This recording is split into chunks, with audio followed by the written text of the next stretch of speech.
इसको क्या करना है, देखिए इसको सम करना रहता है, यानी यह दिया हुआ है, आपको जोड़ने को कहा जाता है, यानी जोड़कर इसका मान निकालिए। आप देखिए टोटल संख्या n/2, ठीक है, पहला पद,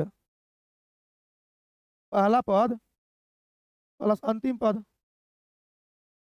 इसी फॉर्मेट में हम लोग इस क्वेश्चन को दमदार तरीका से बना लेंगे। अब मेरा पहला पद क्या होगा, तो पहला पद निकालने के लिए देखेंगे, पहला पद हम लोग निकाल रहे हैं।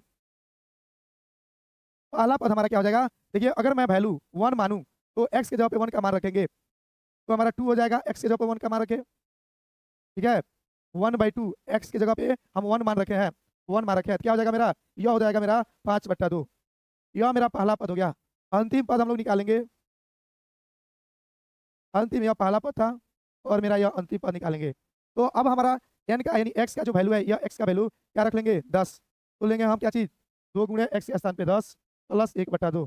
तो क्या हो जाएगा, 10 दूनी 20, 1 दूनी 40, 1 41 बटा क्या हो जाएगा 2। अब आपका पहला पद भी निकल गया, अंतिम पद भी निकल गया। टोटल जो है n कितना टोटल, यह टोटल जो है n आपका दिया हुआ है, यह हमारा n दिया हुआ है, n कितना है, यानी n जो का वैल्यू है, यही यह x ना कह के हम लोग ऐसे x के जगह पे n मान लेंगे, ठीक है।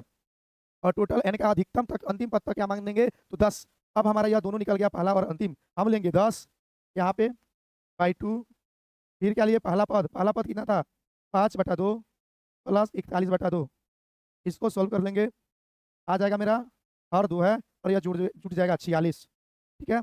इससे गया यह 5 मर्द में, इससे गया यह 23 मर्द में। 23 बचे क्या होता है, 23 बचे जो होता है 115। यह 115 आपका जो है दिया हुआ है।